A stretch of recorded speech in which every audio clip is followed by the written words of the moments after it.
Почитувани граѓани, почитувани кочанчани, почитувана фамилија Јовановски, мојата свекрва е од Кичево, Јованова. Леле, извинете, од Кочани.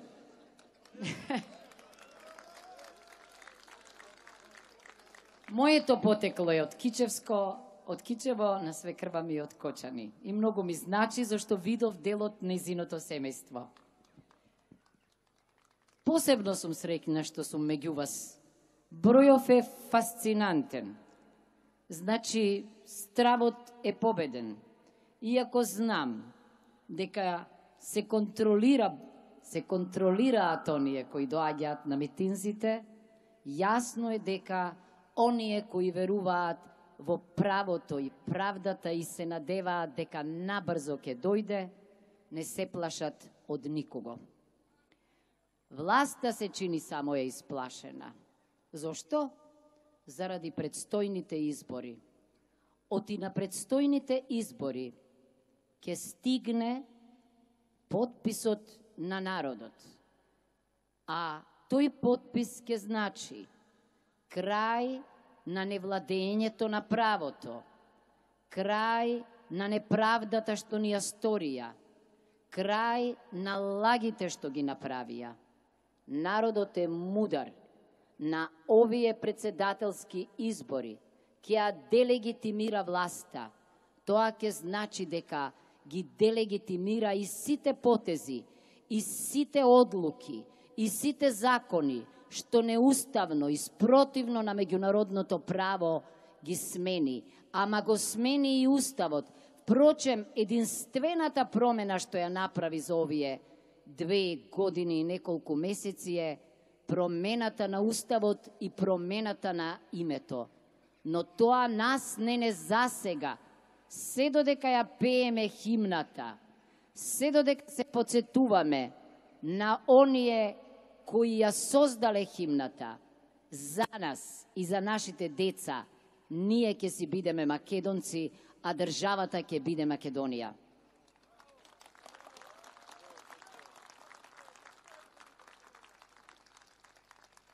Не може да заживее нешто што нема корен. Не можете да наметнете име.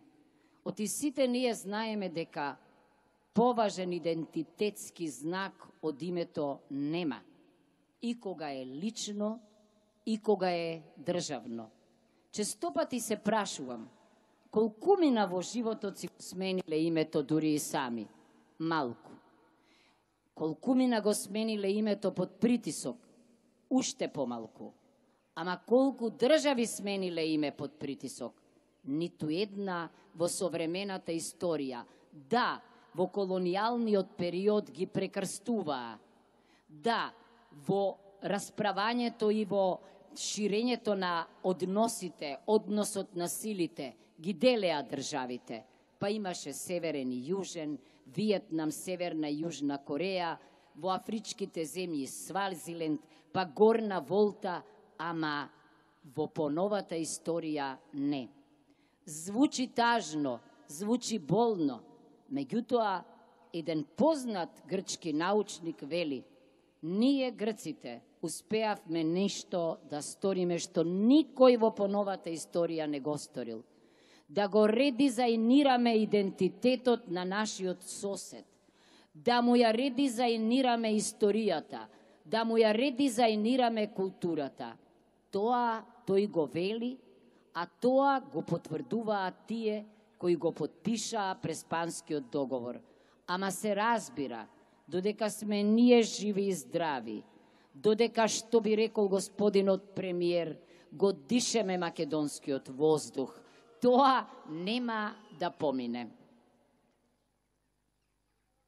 Велат дека во поновата историја, кога по Втората светска војна сите се колнеа дека никогаш повеќе нема да војуваат и ќе создадат еден нов свет на мир.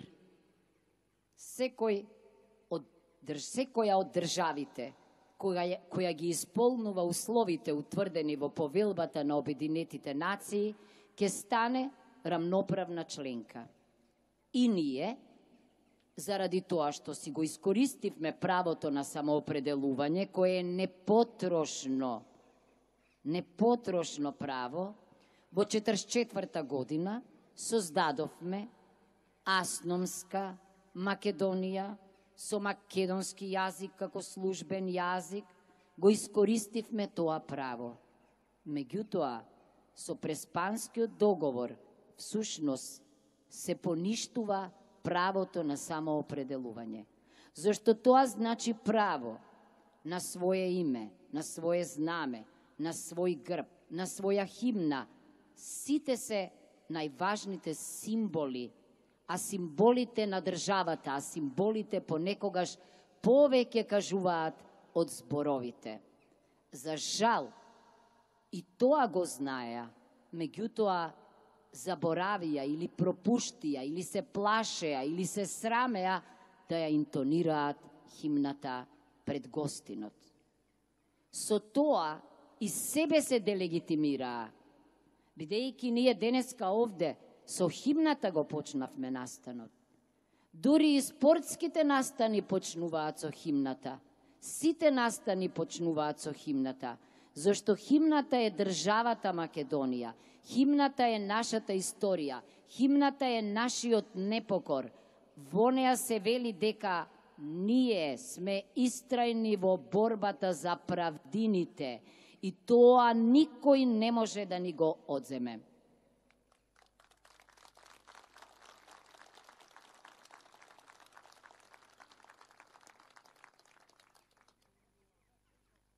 Не ми се јасни кога велат дека друг избор немало. Или ќе го смените името и ќе го подпишете договорот таков каков што е, или нема НАТО и ЕУ. Минатата година чувме дека штом ќе се подпише Преспанскиот договор и ќе се реши спорот, годинава во јуни ние ќе добиеме датум за преговори и ќе ги почнеме преговорите. И ништо од тоа. Деновиве смислуваат чудни формулации.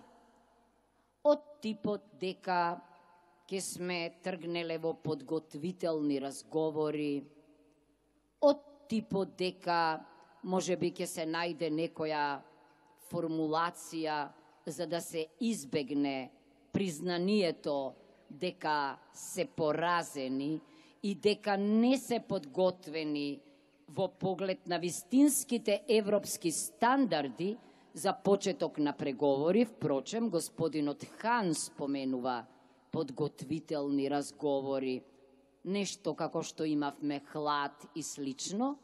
За нас се има некои специфични формули и решенија, оригинални, оригинерни, ама јас велам дека во ера на европеизација и глобализација не е добро да сте оригинален и оригинелен како држава, добро е да сте оригинални во уметноста, во културата, во пишувањето и во пеењето, како што предмалку овде видовме. Судбина ни била нам тешкото. Тоа не било и сега ни е исто така тешко. Ама набрзо ќе се соочат со вистинското лице на Европската Унија, која, кога е во прашање, можеби НАТО, или НАТО, кога е во прашање нашето членство, раководени од стратешките интереси, оти пак судбина ни била да живееме на линијата на огнот на големите сили и да бидеме честопати не само жртва и колатерална штета, ама се разбира дека има земји што се членки на НАТО, меѓутоа далеку се од европското сонце. За да се оди во ЕУ, треба да се биде правна држава. А правна држава не е она во која пратениците се репресираат, се уценуваат, се привилегираат. Зошто? Само за да гласаат за промената на името, за да гласаат за најчудните закони како оној за амнестија или за најчудната промена како онаа на кривичниот законник. Зошто? За да посегнат по селективна правда и коалициониот партнер да го ослободат од одговорноста. Впрочем, ние не видовме некој од коалициониот партнер да се најде на обвинителна клупа.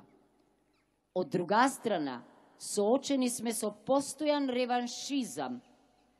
Тоа е јасно, дека оној кој ќе се спротивстави или кој се обидуваше да се спротивстави на усвојувањето на овие акти, потоа беше на чуден начин повторно притворен.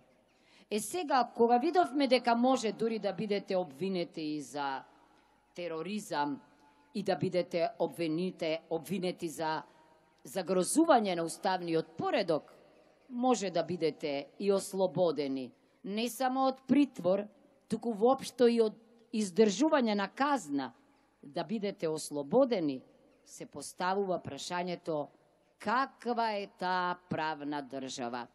Каква? Одма ќе одговорам. Ако начело на Советот за судски реформи е премиер, политичар, кој не е ни правник, какво владење на правото очекуваме? Какви реформи во судството очекуваме? Никакви. Тоа е право и правда по нивна мерка.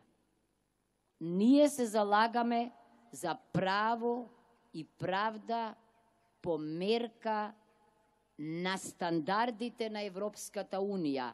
Право и правда кои важат за сите. Право и правда во определена процедура. Право и правда според уставот и законите, а не според нивните партиски одлуки. Нивната правда и нивното право се политички и партиски, но тоа нема да бидат наши. Она што сакам овде вечерва да го акцентирам е исто така врзано за функцијата председател. Јас навистина бев пријатно изненадена кога партијата ВМРО-ДПМНЕ на јавен оглас им овозможи на луѓе кои не се членови на партијата и кои не стојат зад програмата на партијата, исто така да конкурираат. Се разбира. Јас бев свесна дека некои од тие или сите кои конкурираа беа вложиле дел од својот живот во партијата. Еден од нив е овде пред мене, Владко, и јас сум му неверојатно благодарна за помошта што ми ја пружа, за советите. Владко е мојот познат, одличен студент, врвен оратор. Животот го вложил во партијата. И јас во разговор му реков, политичката кариера, Владко, е пред тебе. Партијата тоа го цени. Животот политички е пред тебе. Се думав дали да прифатам. Прифатив зашто мислев дека моментов е таков што бара луѓе кои можеби ќе можат да привлечат и други луѓе кои биле со оние другите, кои биле со СДСМ, кои биле неутрални и не гласале, кои се млади, кои ми биле студенти, да ни се придружат, зашто моментот е таков што бара единство. Единството е услов за победа на овие избори, ама и на следните избори, кога Владко и тие околу него заедно со председателот Мицковски ќе излезат и ќе ги поразат на предвремените парламентарни избори. Тогаш ќе можам јас, Гордана, а името ме обврзува да се однесувам гордо, на вистина во синергија со други политичари, со други луѓе да посегнам во потрага по заеднички решенија за сите проблеми што не мачат. Името, законот за употреба на јазиците, интеграцијата во ЕУ, но најмногу од све не се прават реформите само заради ЕУ и НАТО, туку заради вас, заради нив низ цела Македонија граѓаните, кои се несреќни, незадоволни, кои си заминуваат од земјата што ја сакаат, а тамо каде што се постојано мислат на неа. Ако јас како председател се обкружам со најдобрите во кабинетот, ако јас како председателка не именувам амбасадори што не се стручни и компетентни и етички личности, ако јас како председателка во Уставниот суд предлагам најдобри врвни правници, а такви има, ако јас како председателка во Советот за безбедност тргнувам од најважното, вашата, мојата и нивната безбедност, тогаш тамо ќе седат луѓе кои ги знаат сите прашања врзани за безбедноста, кои знаат да градат стратегија за безбедност, кои знаат да договараат стратегии, кои знаат да прават компромиси, меѓутоа здрави компромиси со министрите за одбрана. Таквата стратегија ќе влоди со плод. Луѓето не одат само по повеќе пари надвор, одат зашто не го препознаваат животот овде. Само тие си живеат европски, ама народот не живее европски, туку има крпен живот, што би рекол Стале Попов. Ако јас станам председателка, ќе го употребувам ветото, секогаш кога било која власт ќе го прекрши уставот и законите. Зашто тамо сум заради граѓаните, а не заради пратениците кога ги носат законите. Тамо сум за да ги предупредам пратениците дека и тие мора да бидат под уставот и законите. Ако немаат разбирање за ветото, тогаш ќе побарам да се обратам пред собранието, за да ги образложам правните аргументи, да се повикам на правдата и на владењето на правото. Оти законите се за луѓето. Сите треба да бидат еднакви пред законот. Не може законите да се само персонални за нив, за нивното ослободување, за нивното привилегирање. Таквите закони јас ќе ги ветирам.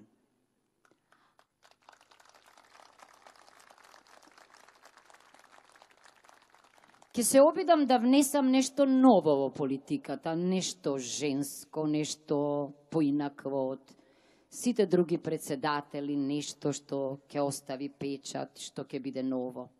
Што е тоа? Одејќи овие месеци низ Македонија, имав прилика уште еднаш лице в лице со народот да ги чујам проблемите на различните категории. Крај немаат од лекарите, преку пенсионерите, преку лицата со посебни потреби, преку специфичните навистина и најтешки проблеми на ромската заедница во Македонија, преку проблемите на младите, крај нема листава. Еден председател кој ќе тврди и ќе ги уверува и ќе докажува дека е од народот, со народот и дека се грижи за него, е должен да ги представи тие проблеми, да ги презентира во своите обраќања пред пратениците, за да ги чујат граѓаните, за да видат дека таа им докажува дека е со нив и дека мисли за нив, за да се направи демократски притисок на оние кои ги носат одлуките и политиките. Тогаш тој председател, тогаш таа председателка ќе биде задоволна кога ќе чуе дека има одговор на поставените прашања, дека одговорот е соодветен. Мислам дека тогаш ќе создадеме тесна врска меѓу граѓанското општество и политичарите, а тие ќе ме доживуваат мене тогаш како една од нив. Некоја која е за нив тамо и им докажува дека мисли на нив.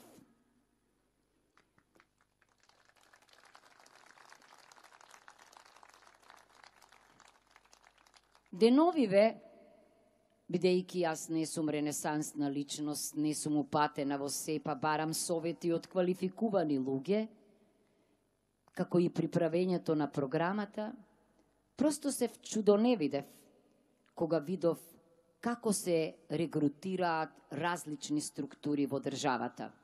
Да не говорам за државната и јавна администрација, која е бројна, но не е квалификувана, а е еден од најважните субјекти на патот кон Европската Унија, бидејќи ќе треба да се усогласува не само регулативата, туку и нашето однесување. Да не говорам за криминалот и корупцијата. Денеска исто така, неколку пати прочитав дека најголемата закана за суверенитетот на една држава се корупцијата и криминалот. Тоа го повторуваат постојано американските аналитичари. А ако е така, тогаш нашиот суверенитет е под голема закана, бидејќи ваква поплава од корупција и криминал, мислам дека не сме доживеале. Но се надевам дека изборите како поплава ќе ги однесат креаторите на криминалот, на корупцијата и на непотизмот. Се надевам дека немаме она свеста, дека немаме друг избор, дека сме доведени до зидот на плачот, ќе не превоспита, ќе го разбуди националното чувство кај нас, ќе го разбуди патриотизмот кај нас, ќе го разбуди чувството за право и правда и дека тоа ќе биде почеток на крајот на оние кои ниту имаат смисол, ниту имаат знаење, ниту имаат желба да се борат за право и правда. Македонија не го заслужува тоа. Македонија заслужува радикални промени. Ви благодарам.